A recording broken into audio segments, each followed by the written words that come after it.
Hi friends, good afternoon.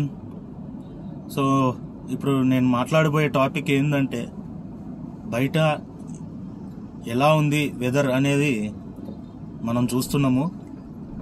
Flood lights కదా cricket గ్రౌండ్లో వేసుకొని క్రికెట్ మ్యాచ్ చూస్తుంటే ఎంత బ్రైట్గా ఉంటుందో, సేమ్ మన ఎవరు సన్మామ సూర్య భగవాన్ ఎట్లా కొడుతున్నాడంటే ఉన్న కోపం అంతా కింద ఉన్న మనుషుల పైననే చూపించాలి అనే తాపత్రయం ఆయనలో చాలా కనబడుతుంది.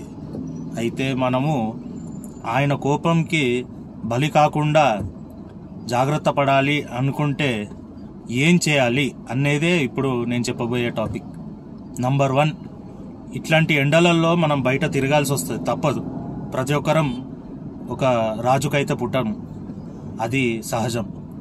లేదా అనంత్ అంబానీ కదా హ్యాపీగా ఏసీలో పనిచేసుకునే లైఫ్లు కూడా ఎంతవరకు పాసిబిలిటీ అనేది కూడా ఒక క్వశ్చన్ మార్క్.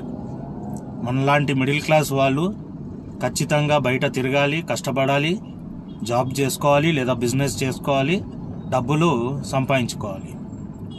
ఈ ఎండలో మన కష్టానికి బలి కాకుండా హ్యాపీగా పని చేసుకోవాలి అనుకుంటే మటుకు ఏం చేయాలి అంటే, నంబర్ 1, ఏసీ. ఫర్ ఎగ్జాంపుల్, కార్లో ట్రావెల్ చేస్తున్నాం, ఏసీలో తిరుగుతుంటాం.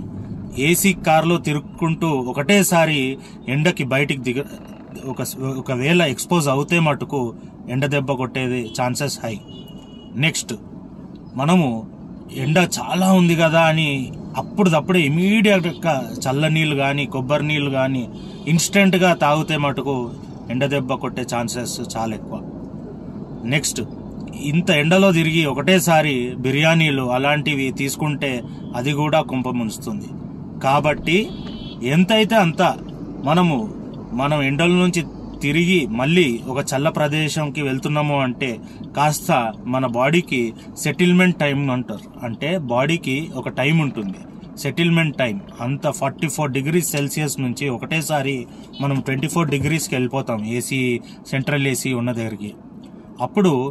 అప్పుడప్పుడే వాటర్ అలా తీసుకోకుండా కాస్త మన బాడీకి సెటిల్మెంట్ టైం ఇచ్చి, ఎప్పుడైతే బాడీ సెటిల్ అవుతుందో అప్పుడు మళ్ళీ మనము what ever we want to consume through juices అనుకోండి, వాటర్ అనుకోండి, అలాంటివి తీసుకుంటే సేఫ్.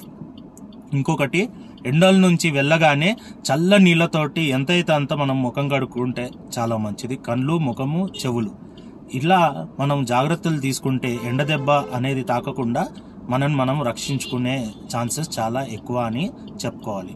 సో బేసికలీ నాకు ఇవాళ ఇది మీతో షేర్ చేసుకుంటే మంచిది అని అనిపించింది, షేర్ చేసుకుంటున్నాను. ఇంతతో సమాప్తం.